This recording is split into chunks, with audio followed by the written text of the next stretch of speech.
में ही नहीं बल्कि संपूर्ण विश्व में प्रसिद्ध रहे। और उन्हीं के बगल में एक और महान कवि तुलसीदास जी, जो मध्यकाल में काफ़ी लोकप्रिय हुए और इनका दो कृति, एक रामचरितमानस और हनुमान चालीसा काफ़ी लोकप्रिय रहा। और इसी दो ग्रंथों के बाद रामायण को पूरी तरह से लोग समझ पाए और इसका व्यापक प्रचार प्रसार हुआ।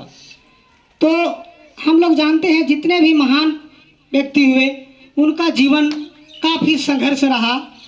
और ठीक उसी प्रकार अभी सतपति सर के द्वारा आप लोगों को बताया गया कि गोस्वामी तुलसीदास जी का जीवन जो है काफ़ी संकटपूर्ण रहा। वो अनाथ के जैसा अपना जीवन बिताए, लेकिन विवाह के बाद उनको पहली बार प्यार और सम्मान देने वाली एक महिला मिली जिनसे उनका विवाह हुआ, रत्नावली। परंतु अचानक जब वो बिना बताए रत्नावली मायके चली गई और जब उनका याद आता है अपनी पत्नी का, तो इनसे रहा नहीं गया और ये पुनः अपनी पत्नी को मिलने जमुना नदी को पार कर तैर करके, रात्रि का मौसम था और बारिश इस तरीके से हो रही थी, तो ऐसे में नदी को पार करके ये गए और रत्नावली से मिले। लेकिन रत्नावली को यह अच्छा नहीं लगा, क्योंकि यह परंपरा होती है कि विवाह के बाद गौना होता है ना। तो अभी तो तुरंत गौना हो जाता है, लेकिन पहले जो होता था विवाह के पश्चात अगर वो कन्या अपना मायके जाती थी तो कुछ दिन बाद उसका गौना होता था और तब ससुराल में आती थी। तो इस तरीके से अचानक तुलसीदास का चले जाना वहाँ पर उनको अच्छा नहीं लगा और वह पूरा झिलझिलाती है और उनको धिक्कारती है कि क्या आपने हाड़ मांस से बने इस शरीर में क्या रखा है। इतना चाहत अगर आप भगवान से किए होते, प्रभु श्री राम से किए होते, तो आपका तो उद्धार हो जाता। यह सेंटेंस, यह वाक्य तुलसीदास को जीवन को पूरी तरह से बदल दिया और वे उसी समय उसी क्षण वो वापस मुड़े और पूरी तरह से सांसारिक जीवन को त्याग दिए और वह एक वैराग्य जीवन को जीने लगे। और वह जो है राम भक्त के प्रति आकर्षित हो गए और वे राम कथा कहने लगे। इसी समय एक दिन राम कथा कह रहे थे और उसी दौरान एक प्रेत मनुष्य के रूप में मिलते हैं और वे प्रेत जो है गोस्वामी तुलसीदास को हनुमान जी की पता बताते हैं। इसलिए इसे हम लोग को सीख भी लेना चाहिए कि अगर आपकी सच्चा लगन, सच्चा प्रेम अगर हो तो मनुष्य और भगवान तो क्या, प्रेत और बुरी आत्मा भी आपको मदद करने के लिए तैयार रहते हैं।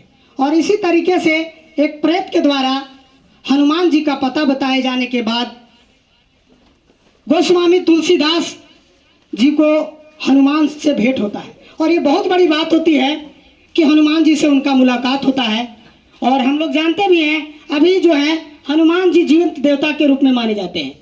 हनुमान देखे हैं कि नहीं आप लोग? तो हनुमान जी से उनका भेंट होता है और हनुमान जी से गोस्वामी तुलसीदास रघुनंदन जी प्रभु श्री राम से मिलने की इच्छा जाहिर करते हैं और उनसे खूब अनुनय विनय करते हैं कि मुझे प्रभु राम का दर्शन करा दीजिए। तो हनुमान जी कहते हैं ठीक है, जरूर दर्शन देंगे, आप चित्रकूट घाट चलिए, है ना। और वहाँ पर चित्रकूट घाट में गोस्वामी तुलसीदास नदी के किनारे बैठते हैं और वो रोज वहाँ पर चंदन घिस करके चंदन दान करते थे, लोगों को तिलक लगाते थे, है ना। और इसी क्रम में एक दिन भगवान श्री राम, दोनों भाई राम लक्ष्मण सुंदर बालक के रूप में घोड़े पे तीर धनुष लिए हुए, वो थोड़ी सी दृश्य अवगत होती है तुलसीदास को, लेकिन एक क्षण में ही वो दृश्य समाप्त हो जाता है और विचलित हो जाते हैं, है ना। तो हनुमान जी फिर पूछते हैं तो प्रभु श्री राम तो आए थे। बोलता नहीं, मुझे तो और इच्छा है, मैं नहीं मिल पाया, मैं नहीं देख पाया। बहुत व्याकुल हो जाते हैं गोस्वामी तुलसीदास और पूरा हनुमान जी से कहते हैं कि मुझे पुनः दर्शन कराइए। हनुमान जी का पैर पकड़ लेते हैं कि मुझे तो दर्शन कराइए ही। तो पुनः हनुमान जी कहते हैं ठीक है, दोबारा दर्शन जरूर देंगे हनुमान जी, प्रभु श्री राम, आप चित्रकूट घाट पे ही रहिए। और फिर एक बार उसी तरीके से प्रतिदिन की तरह गोस्वामी तुलसीदास चित्रकूट के घाट पे चंदन घिसते हैं और तिलक लगाने के सिलसिला शुरू करते हैं और सभी को तिलक लगाते रहते हैं।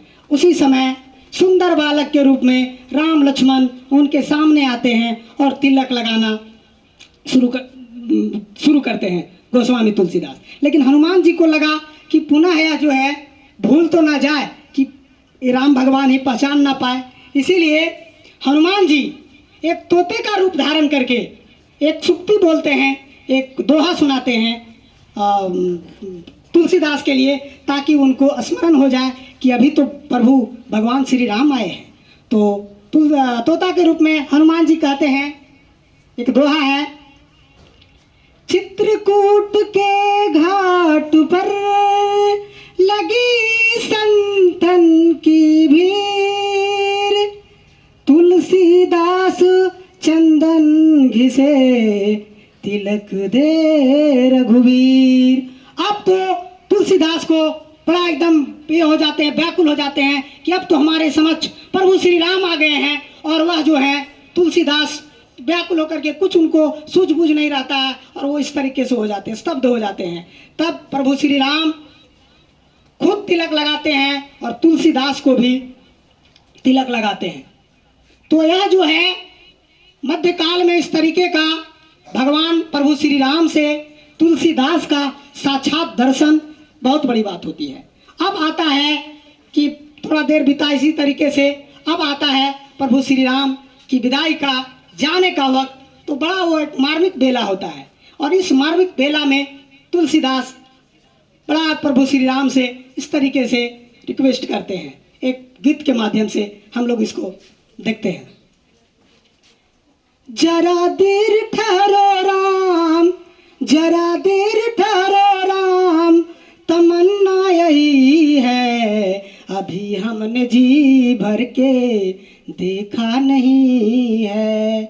जरा देर ठहरो राम, जरा देर ठहरो राम, तमन्ना यही है, अभी हमने जी भर के देखा नहीं है, अभी हमने जी भर के देखा नहीं है। कैसी घड़ी कैसी घड़ी आज जीवन की आई, कैसी घड़ी आज जीवन की आई, अपने ही प्राणों के करे हम विदाई, अपने ही प्राणों की करे हम विदाई, अब ये अयोध्या हमारा नहीं है, अभी हमने जी भर के देखा नहीं है, अभी हमने जी भर के देखा नहीं है। कौशल्या के माता कौशल्या के आँखों के तारे, माता कौशल्या के आँखों के तारे, दशरथ जी के राज दुलारे, दशरथ जी के राज दुलारे, अब ये अयोध्या भुलाना नहीं है, अभी हमने जी भर के देखा नहीं है, अभी हमने जी भर के देखा नहीं है। अंत लाइन क्या कहते हैं, जाओ प्रभु अब, जाओ प्रभु अब समय हो रहा है, जाओ प्रभु अब समय हो रहा है, जाओ प्रभु अब समय हो रहा है,